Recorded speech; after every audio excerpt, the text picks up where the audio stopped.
아름다운 소식을 시온에 전하는 자여 너는 높은 산에 오르라. 아름다운 소식을 예루살렘에 전하는 자여 너는 힘써 소리를 높이라. 두려워하지 말고 소리를 높여 유다의 성읍들에게 이르기를 너희의 하나님을 보라 하라. 보라, 주 여호와께서 장차 강한 자로 임하실 것이요 친히 그의 팔로 다스리실 것이라.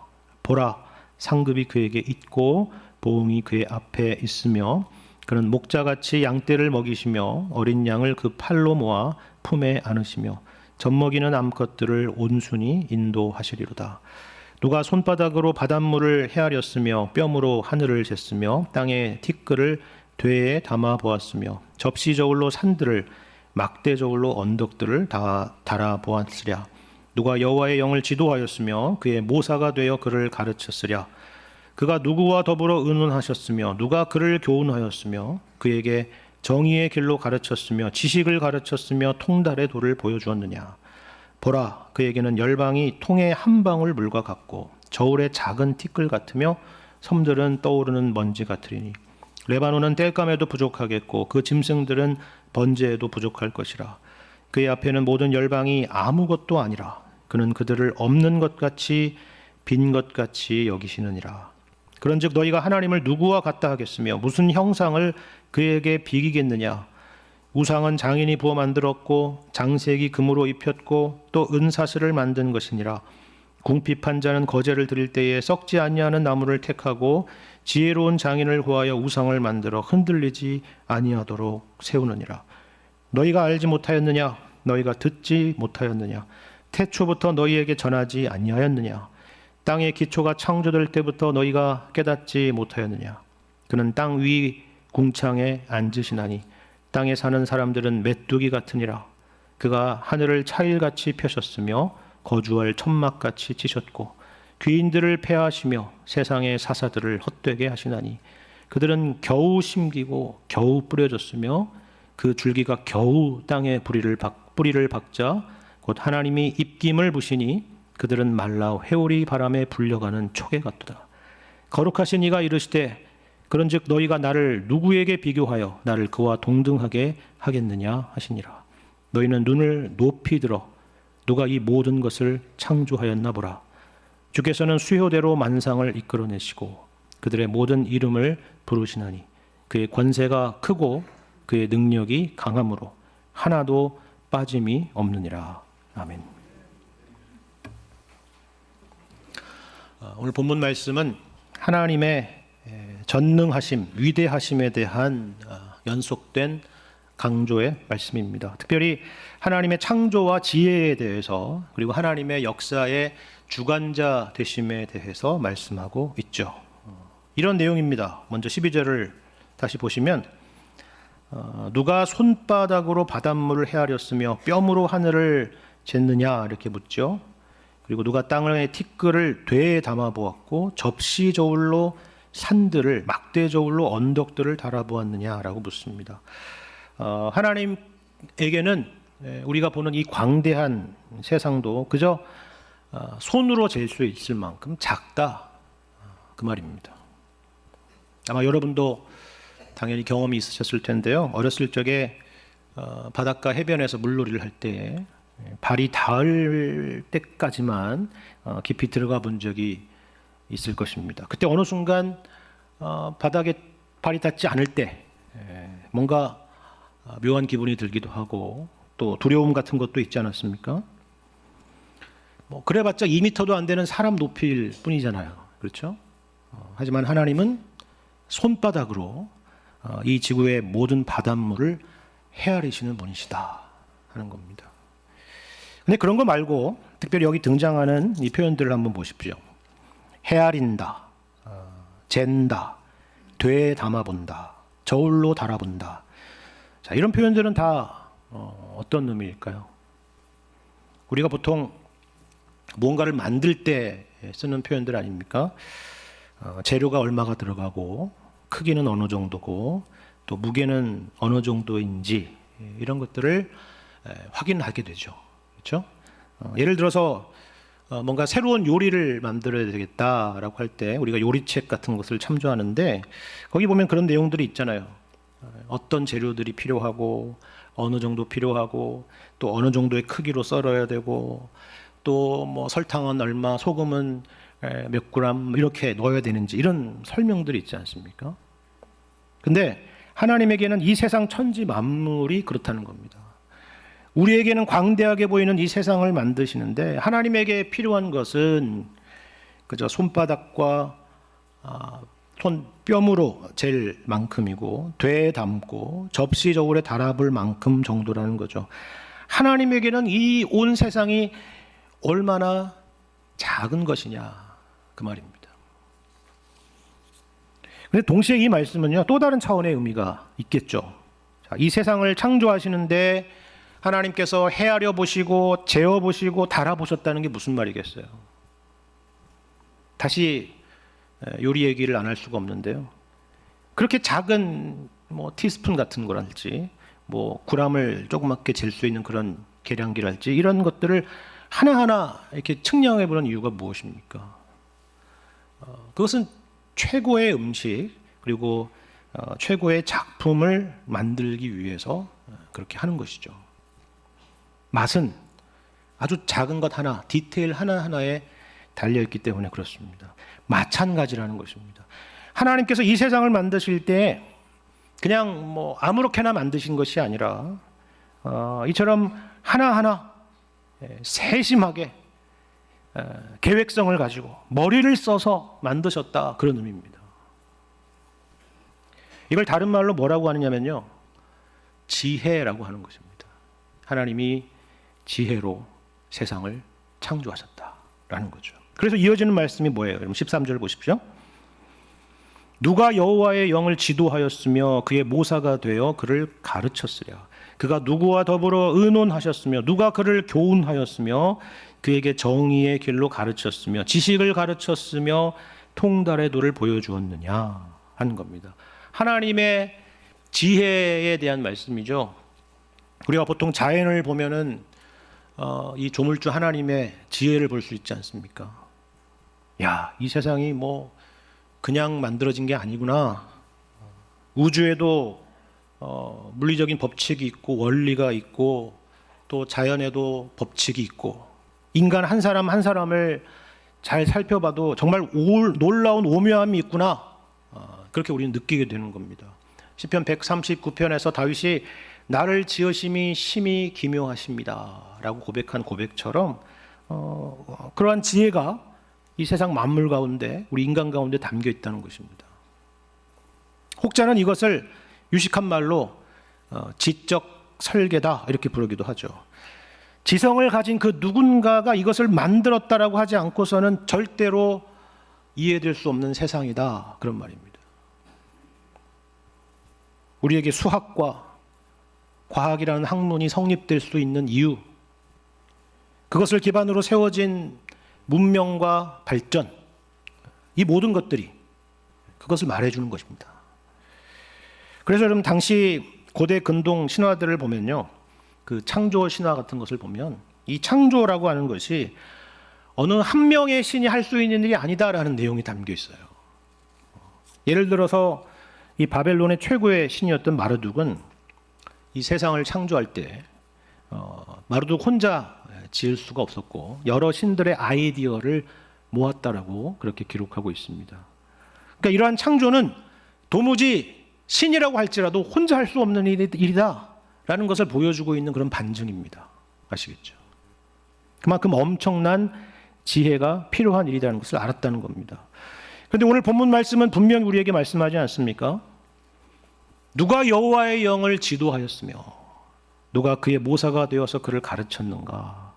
그가 누구와 더불어 의논하셨으며 누가 그를 교훈하였는가? 그 누구도 없다.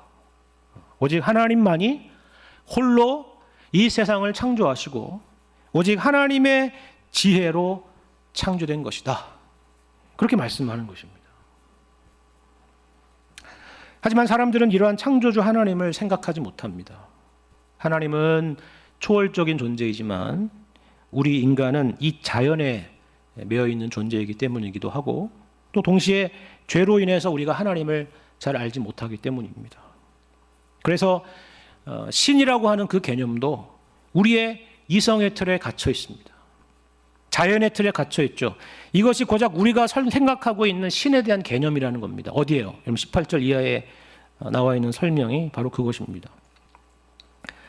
그런즉 너희가 하나님을 누구와 같다 하겠으며 무슨 형상을 그에게 비기겠느냐. 우상은 장인이 부어 만들었고 장색이 금으로 입혔고 또 은사슬을 만든 것이니라. 궁핍한 자는 거제를 드릴 때에 썩지 아니하는 나무를 택하고 지혜로운 장인을 구하여 우상을 만들어 흔들리지 아니하도록 세우느니라. 여호와 하나님 외에 다른 신은 없습니다. 모든 것은 우상입니다. 우상이 뭡니까? 우상이라고 하는 것은 신이라고 하는 이름을 갖고 있기는 하지만 인간의 머리에서 나온 것이고 인간의 창작물일 뿐이라는 겁니다. 그래서 인간이 생각할 수 있는 그나마 최고의 것들이 우상들이라는 거예요. 여기 보시는 것처럼 돈 있는 사람은 금으로 만들겠죠? 그보다 못한 사람은 은으로 만들 겁니다. 아예 여기 20절에 궁핍한 사람, 아예 가난한 사람은요, 그래도 자기 나름대로 최선을 다해서 썩지 않는 단단한 나무를 찾아서 만들고 최고의 장인을 찾아갈 거라는 겁니다. 그리고 그 우상이 흔들리지 않도록, 쓰러지지 않도록 붙잡아 둬야겠죠. 여러분이 관광지 같은 데 가서 기념품 가게 같은 데를 한번 가보십시오. 거기에 온갖 우상들이 있지 않습니까? 근데 뭔가 이렇게 크고 뭐가 있어 보이고 그런 것들은 이렇게 유리 박스 안에 담겨 있고 비쌉니다. 그죠? 근데 누가 봐도 무슨 공장에서 대량으로 찍어낸 것 같은 그런 것들은 좀 싸죠. 그죠? 이게 바로 그 설명이에요. 우상에 대해서 비판하지 않습니다. 너희가 어찌 우상을 섬길 수가 있느냐 이런 이야기가 아닙니다. 꾸짖지도 않아요. 그냥 담담하게 이 모든 행위들을 묘사하고 있습니다. 마치 다큐멘터리처럼. 왜 그랬을까요? 우상이라고 하는 것은 이처럼 묘사하는 것만으로도 충분하기 때문입니다. 누군가가, 어떤 유튜버가 어느 공장에서 이런 우상 기념품을 대량으로 생산하고 있는 것을 촬영했다고 해보십시오. 그리고 그거를 유튜브에 올렸다고 생각해 보세요. 사람들이 신성시하는 어떤 것들이 이런 식으로 칙칙한 공장에서 대량으로 생산되는 것만으로도, 그걸 보여주는 것만으로도 뭔가 충분한 메시지가 되지 않겠습니까? 고급 재료가 들어가고 장인 정신이 배어있는 우상이라도 마찬가지겠죠. 그것은 그저 사람의 작품일 뿐입니다. 그것이 어떻게 우리를 구할 수 있겠습니까? 우상을 말했지만 사실 그 범위를 넓혀보자면 사실 인간이 인간 수준에서 생각해내는 모든 것들이 사실 우상과 다를 바가 없습니다. 인류의 역사 이래로 인간이 만들어 보겠다고 했던 그 유토피아적인 세상이 과연 단 한 번이라도 도래한 적이 있습니까? 정치적인 선전이나 혁명을 위한 구호는 될 수 있었겠죠. 과학의 발전이 약속하는 장밋빛 환상이 될 수는 있었을 겁니다. 하지만 그래서 그것으로 우리가 정말 행복해졌느냐? 더 나아졌느냐? 아니 더 본질적으로 우리의 영혼의 문제, 우리의 구원의 문제가 해결되었느냐라고 묻는다면 그렇다고 대답할 사람은 아무도 없을 것입니다. 물론 본문에서 말씀하는 것처럼 단지 비난하려는 것이 아닙니다. 만일에 우리의 생각과 판단의 기준이 이 세상에 갇혀 있다면, 이 세상이 전부라고 하면은 우상이라고 하는 것은 누구나 생각할 수 있는 한계점이기 때문에 그렇습니다. 사람들은 그것을 꿈이라고도 부르기도 하고 이상이라고 말하기도 하고 심지어는 신이라고도 부르지만 실상은 그것이 바로 사람의 손으로 만들어진 우상일 뿐이다 라는 거죠.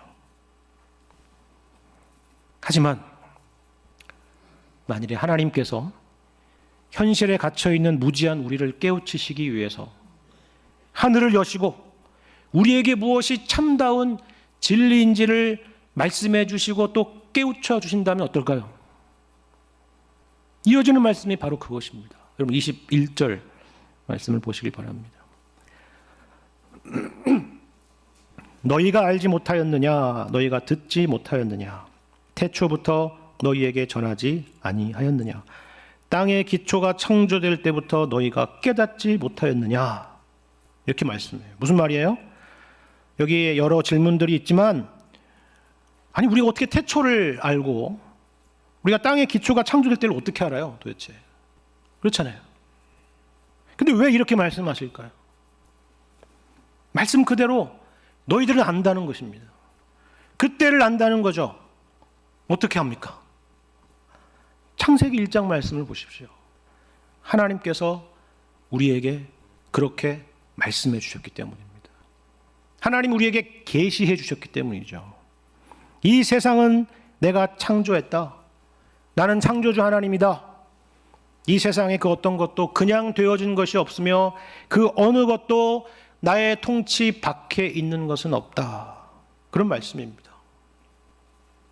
그런데 왜 이 말씀을 명제적으로나 아니면 선언적으로 이렇게 진술하지 않으시고 왜 이처럼 질문식으로 물으실까요? 왜 너희가 알지 못하였느냐, 듣지 못하였느냐, 너희에게 전하지 아니하였느냐라는 식으로 묻는지 여러분 아시겠습니까? 사실 우리가 세상을 살아가면서 우리의 마음이 무너지게 되고 또 낙담하게 되는 이유 중에 하나는요, 성경에서 가장 먼저 그리고 가장 기본적으로 가르치고 있는 것을 우리가 놓치고 살 때가 참 많이 있기 때문에 그렇습니다.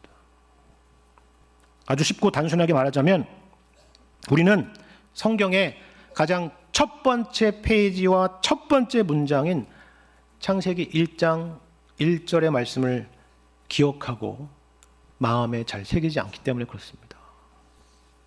여러분 창세기 1장 1절 말씀이 뭡니까?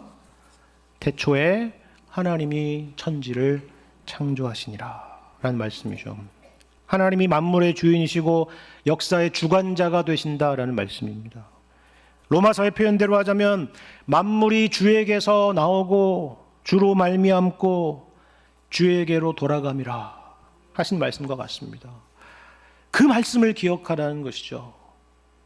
물론 우리는 이 말씀을 잘 알고 있습니다. 방금도 여러분 잘 말씀하셨잖아요. 그리고 오늘 사도신경을 통해서도 또 고백하지 않았습니까? 전능하사 천지를 만드신 하나님 아버지를 제가 믿습니다. 그렇게 고백했잖아요. 하지만 이 믿음이 현실 속에서 제대로 작동하지 않는 이유는 세상이 훨씬 더 커 보이기 때문입니다. 하나님이 보이지 않기 때문이죠. 그런데 하나님께서 그러한 우리를 일깨우는 방식 또한 언제나 동일합니다. 특별한 것이 아니에요. 언제나 구약시대나 지금 우리나 이미 하나님께서 하셨던 그 말씀, 이미 성경에 기록된 그 말씀을 우리로 하여금 다시 한번 일깨우시고 기억하게 하시는 것입니다. 너희가 알지 못하였느냐? 너희가 듣지 못하였느냐? 태초부터 너희에게 전하지 아니하였느냐? 이렇게 말씀하신 이유가 바로 그것이다 라는 겁니다. 그리고 오늘 우리에게도 이처럼 이 예배의 시간을 통해서 또다시 일깨우는 것입니다. 아시겠죠? 사실 이 말씀을 최초로 듣는 이스라엘 백성들은 두려움에 사로잡힐 수밖에 없었습니다. 이게 무슨 성경 공부 시간이 아니었다는 거예요. 아시잖아요. 왜 그렇습니까? 그들은 이미 망했기 때문입니다. 그들의 죄로 말미암아서 예루살렘이 처참하게 유린되고 황폐화되었습니다. 하나님의 임재의 상징이었던 성전이 무너졌죠. 그리고 이스라엘 백성들은 이제 바벨론의 포로로 끌려가는 운명을 목전에 두고 있었기 때문입니다. 그런데 우리도 마찬가지 아닙니까? 우리 또한 이스라엘 백성들과 같이 하나님의 백성들이지만 우리 또한 얼마나 세상 앞에 무기력합니까? 얼마나 죄에 무기력하나요?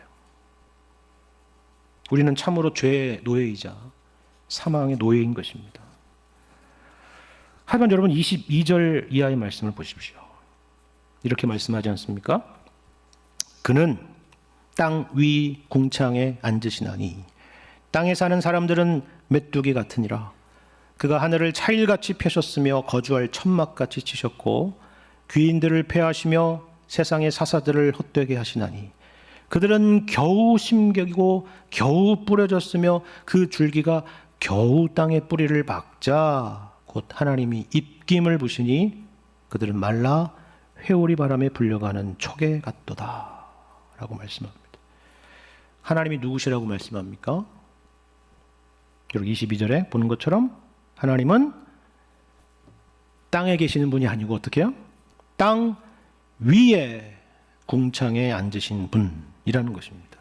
그분은 이 세상에 속한 분이 아니라 땅 위에서 모든 것을 바라보시고 모든 것을 통치하시는 하나님이시다 라는 것이죠. 물론 이 땅에 힘을 가진 사람들이 있을 겁니다. 귀인들과 세상의 사사들, 세상의 통치자들이 있을 것입니다. 마치 이 세상이 자신의 세상인 것처럼 그 위세를 과시하는 바벨론의 느부갓네살과 같은 사람들이 있을 겁니다. 예수님이 태어날 때 가이사 아구스도 같은 사람도 있을 거예요. 자신의 왕국이 천년 만년 갈 것이라고 생각하는 사람들이 있겠죠. 그런데 어디 사람뿐이겠습니까? 우리의 마음을 들었다 놨다 하는 것들, 우리에게 한숨 짓게 하는 것들, 매일매일 그 생각 때문에 우리의 마음을 짓눌리게 하는 것들이 분명히 있을 것입니다. 그런데 하나님이 어떻다고요? 그것들을 패하시고 헛되게 하신다라는 것입니다. 그것들은 겨우 심기고 겨우 뿌려졌으며 그 줄기가 겨우 땅에 뿌리를 박자 곧 하나님이 입김을 부시니 말라서 회오리 바람에 불려가는 촉에 같다는 것이죠. 그들의 영화는 어디 있습니까? 박물관에 있죠. 우리가 역사를 본다면, 그리고 한 사람의 인생을 본다면 그 누구나 그럴 수밖에 없구나라고 확인하게 되는 자명한 진리입니다. 그 어느 것도 영원한 것은 없습니다. 수많은 사람들을 죽이기도 하고 살리기도 했던 것들, 수많은 사람들을 울게 하기도 하고 웃게 하기도 했던 것들, 우리가 믿었던 모든 것들, 우리가 신처럼 추앙하며 떠받들던 것들, 그 모든 것들은 결국 사라지고 말 것이다 라는 말씀입니다. 그렇다면 우리에게 필요한 것은 무엇일까요? 이 세상은 허무하다, 그걸까요? 아닙니다. 하나님에 대한 믿음입니다. 그런데 우리는 살아가면서 우리에게 주신 이 믿음, 우리에게 주신 이 신앙이라고 하는 것을 하나님께서 의도한 것과는 조금 다른 방향으로 쓸 때가 참 많이 있는 것 같습니다. 예를 들면 이런 거예요. 우리가 힘이 없어서 억울할 때면 우리는 힘을 달라고 간구합니다. 우리가 돈 때문에 서럽고 어려운 일을 겪으면 우린 돈을 달라고 간구합니다. 내가 없어서 서러운 거, 내가 잃어서 안타까운 거, 그것을 달라고 간구합니다. 물론 필요한 것입니다. 얼마든지 간구할 수 있고요. 또 간구해야 될 일이죠. 그런데 그거보다 더 중요하고 더 본질적인 것이 있다고 오늘 우리에게 말씀하고 있는 것입니다. 보십시오. 25절과 26절입니다. 거룩하신 이가 이르시되 그런즉 너희가 나를 누구에게 비교하여 나를 그와 동등하게 하겠느냐 하시니라. 너희는 눈을 높이 들어 누가 이 모든 것을 창조하였나 보라. 주께서는 수효대로 만상을 이끌어내시고 그들의 모든 이름을 부르시나니 그의 권세가 크고 그의 능력이 강함으로 하나도 빠짐이 없느니라. 하나님은 여기 25절에 보는 것처럼 거룩하신 분이다 라고 말씀합니다. 여기서 거룩하다라고 하는 것은 이어지는 말씀처럼 다른 누구와도 비교할 수 없는 분이다, 그런 의미입니다. 인간의 이해를 뛰어넘는 분이시다 라는 것이죠. 이 세상에 있는 그 어떤 비유나 그 어떠한 설명으로도 하나님이 어떤 분이시다라고 정확하게 온전하게 설명할 수는 없다, 그 얘기입니다. 물론 하나님은 우리의 목자이시죠. 그러나 목자라고 하는 것이 하나님을 다 설명할 수는 없는 것입니다. 26절 말씀처럼 하나님은 창조주 하나님이십니다. 무에서 유를 만드신 분이시죠. 그의 권세가 크고 능력이 강하신 분이십니다. 그렇다면 우리 생각에는 어떤가요? 그런 능력의 하나님, 창조의 하나님이 바로 우리의 하나님이시라면, 나의 하나님이시라면 그 능력의 조그만한 일부라도 우리에게 베풀어 주시면 얼마나 좋겠습니까?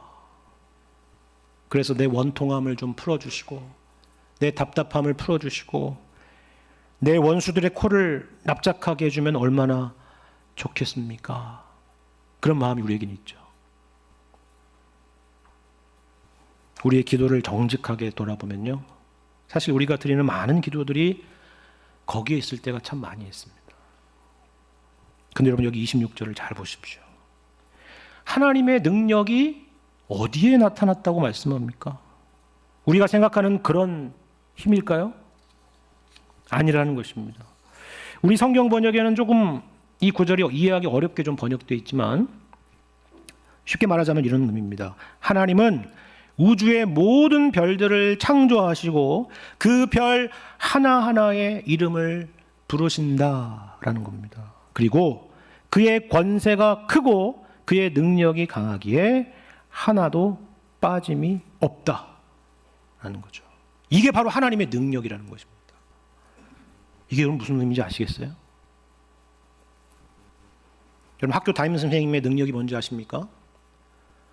교과 과목을 엄청나게 잘 가르치는 것도 물론 능력이지만, 담임 선생님의 능력은 반 학생들의 이름들을 다 기억을 하고 그 집 식구들의 숟가락이 몇 개인지 다 알고, 그죠? 집안 형편도 알고 성격이 뭔지도 알고 그 사정들의 모든 것을 아는 것입니다. 그렇잖아요.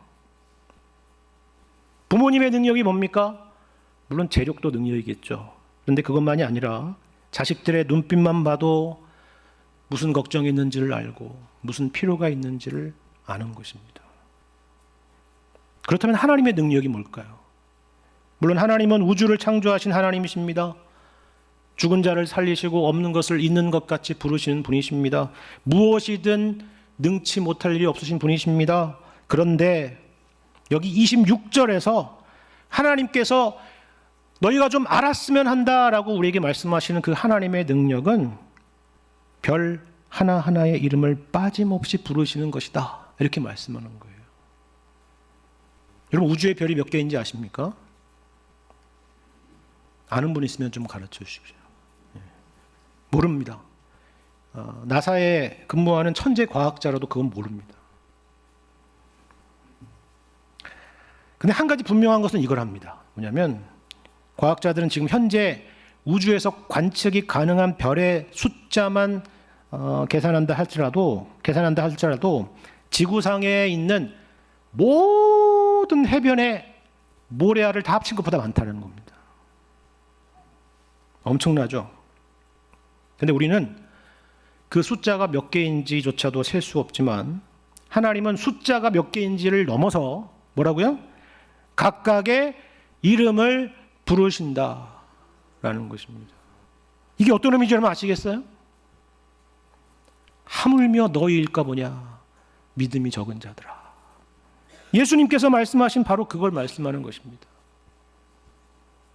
별의 수요대로 그 이름을 부르시는 하나님이 어찌 우리를 기억하지 못하겠느냐라는 것이죠. 이러한 하나님이 바로 너희의 하나님이신 것을 믿는 믿음을 가지라고 우리에게 도전하는 것입니다. 이처럼 성경에서 우리에게 말씀하시는 하나님의 능력은 다만 세상을 지혜로 창조하시고 그것을 통치하시는 능력일 뿐만 아니라 우리를 구원하시며 돌보시는 능력이라는 것입니다. 그렇다면 이 하나님의 능력이 구체적으로 우리에게 어떻게 나타났습니까? 2000년 전에 하나님의 아들이신 예수 그리스도께서 이 땅에 오실 때 나타났죠. 그래서 이것을 9절 이하에서는 이렇게 예언하고 있지 않습니까? 오늘 본문 9절, 10절 말씀을 보십시오. 아름다운 소식을 시온에 전하는 자여, 너는 높은 산에 오르라. 아름다운 소식을 예루살렘에 전하는 자여, 너는 힘써 소리를 높이라. 두려워하지 말고 소리를 높여 유다의 성읍들에게 이르기를 너희의 하나님을 보라 하라. 보라, 주 여호와께서 장차 강한 자로 임하실 것이요 친히 그의 팔로 다스리실 것이라. 보라, 상급이 그에게 있고 보응이 그의 앞에 있으며 라고 말씀하죠. 여기 9절에 높은 산에 올라서 힘써 소리를 높이라는 것이 어떤 의미인지 아시겠습니까? 이 복음은 거짓말이 아니라는 것이죠. 그만큼 확실하고 분명한, 그렇게 될 수밖에 없는 일이라는 것을 우리에게 가르쳐 주는 것입니다. 근데 어떤 메시지입니까? 여기에 보시면 보라라고 하는 외침이 3번 등장하는데요. 먼저는 9절 하반절에서 보는 것처럼 너희의 하나님을 보라라는 것입니다. 그래서 우리가 어떻게 하나님을 봅니까? 하늘을 쳐다보면 하나님이 보이시나요? 아니잖아요. 여러분 10절에 보시면 알 수 있는데 10절에 역시 보라가 있죠. 보라, 주 여호와께서 장차 강한 자로 임하실 것이요 친히 그의 팔로 다스리실 것을 보라는 것입니다. 하나님께서 권능으로 이 땅 가운데 임하실 것을 보라는 것입니다. 정말 그렇지 않습니까? 여러분이 복음서의 기록을 보십시오. 예수님께서 태어나실 때 무슨 일들이 있었는지 마태복음과 누가복음의 기록을 보세요. 동방 박사들이 별의 인도를 따라서 아기 예수님을 만나게 된 사건, 우리 아시잖아요. 우주의 별이 움직입니다. 이것만이 아닙니다. 그보다 더 놀라운 것은 이것입니다. 누가복음에는 한밤중에 목자들에게 천사가 나타나서 예수님의 탄생의 소식을 전하고 또 수없이 많은 천군 천사가 하나님을 찬송하는 그 놀라운 장관을 목격했다는 보고가 있습니다. 강한 자로 임하신 것입니다. 세상이 흔들립니다. 천군 천사가 노래합니다. 만물의 창조주이신 하나님의 아들의 임재이기 때문이죠. 그리고 예수님께서 이 땅에서 행하신 일들을 생각해 보십시오. 수많은 병자들을 고치시고 폭풍우를 잠재우시며 오병이어의 기적을 베푸시고 심지어 죽은 자를 살려내셨습니다. 신적인 권능으로 임하신 것을 보라는 것입니다. 그런데 10절 하반절에 또 이어지는 3번째 보라가 있습니다. 여기에는 상급이 그에게 있고 보응이 그의 앞에 있다라고 말씀합니다. 이 말씀의 의미가 뭘까요? 여러 해석이 있지만 크게 3가지를 생각해 볼 필요가 있습니다. 하나는 예수님은 상급과 보응을 주시는 분이시다라는 의미입니다. 예수님께서 다시 오셔서 이 세상을 심판하지 않습니까? 믿는 자에게는 구원을 베푸시고 끝까지 거역하는 자에게는 공의의 보응이 있을 것입니다. 또 다른 해석은 상급과 보응이라는 것을 하나로 보는 것입니다. 다시 말해서 보응이라고 하는 것을 보상으로 보는 것입니다. 예수님의 십자가의 구속으로 우리를 핏값으로 주고 사신 주님의 백성을 의미한다라는 것이죠. 마지막 3번째로는 이 표현 그대로 이해하는 것입니다. 상급이 주님께 있고 보응도 주님께 있다라는 것입니다. 우리는 이것을 예수님의 십자가에서 볼 수 있죠. 예수님께서 죽으심으로 우리의 죄값을 다 치르셨고 영광을 얻으셨습니다. 그런데 어떤 설명이든 다 의미가 있지 않겠습니까? 예수님께서 이 땅에 오신 것은 바로 우리를 죄에서 구속하시기 위함이고 그 일을 위해서 십자가에 죽으시고 부활하셨고 또한 이를 믿는 자에게 구원의 은혜를 거저 주시기 때문입니다. 그리고 주님 다시 오실 때에 우리의 구원은 완성될 것이기 때문입니다. 이처럼 우리의 구원이 오직 주님께만 있는 것입니다. 하지만 예수님께서 오셔서 우리와 함께 하시는 이 일은 다만 2000년 전 과거의 사건이거나 다만 앞으로 장차 오실 먼 미래의 일만은 아닙니다. 11절에서 이렇게 말씀하죠. 그는 목자같이 양떼를 먹이시며 어린 양을 그 팔로 모아 품에 안으시며 젖먹이는 암컷들을 온순히 인도하시리로다 라고 말씀합니다. 우리 주님께서는 우리 인생의 목자가 되신다라는 말씀입니다. 우리를 먹이시고 품에 안으시며 인도하시리라는 말씀이죠. 저와 여러분이 이 시간 이 자리에 있는 이유입니다. 주님이 우리를 먹이시고 안으시고 인도하시지 않으셨다면 우리는 결코 이 예배의 자리에 있지 못했을 것입니다. 주님께서 우리를 앞으로도 그렇게 인도하실 것이다 라고 약속하시는 것입니다. 이 시대는 참으로 믿음이 없는 시대입니다. 본문의 이사야의 시대가 아시리아와 바벨론에 삼킨 바 되었던 시대였던 것처럼 오늘날은 이 시대에 잠식된 시대입니다. 이 세상에 잠식된 시대입니다. 눈에 보이는 것이 전부인 시대죠. 그걸 가진 사람들이 마치 세상을 다 가진 사람인 것처럼 보이는 시대입니다. 하지만 하나님께서는 우리에게 그 현실의 눈을 보지 말고 너희의 눈을 높이 들어서 너희의 하나님을 보라고 말씀하시는 것입니다. 온 우주 만물을 지혜로 창조하시고 권능으로 다스리시는 하나님, 그 하나님께서 우리를 구원하시기 위해서 역사를 뚫고 들어오시고 임재하셔서 우리와 같은 인간의 몸으로 나셨고 우리처럼 사셨고 우리를 대신해서 십자가에 죽으시고 부활하셨습니다. 예수님에게만 상급이 있고 보응이 있습니다. 구원이 있고 생명이 있습니다. 날마다 주님께서 우리의 이름을 부르시며 목자같이 우리를 먹이시고 안으시고 인도하실 것입니다. 그리고 마침내 세상 끝날에 다시 오실 것입니다. 이 약속의 말씀을 기억하시고 이 성탄의 계절에 이 놀라운 복음의 은혜가 저와 여러분의 마음 가운데 더욱더 깊이 새겨질 수 있기를 우리 주님의 이름으로 간절히 축원합니다.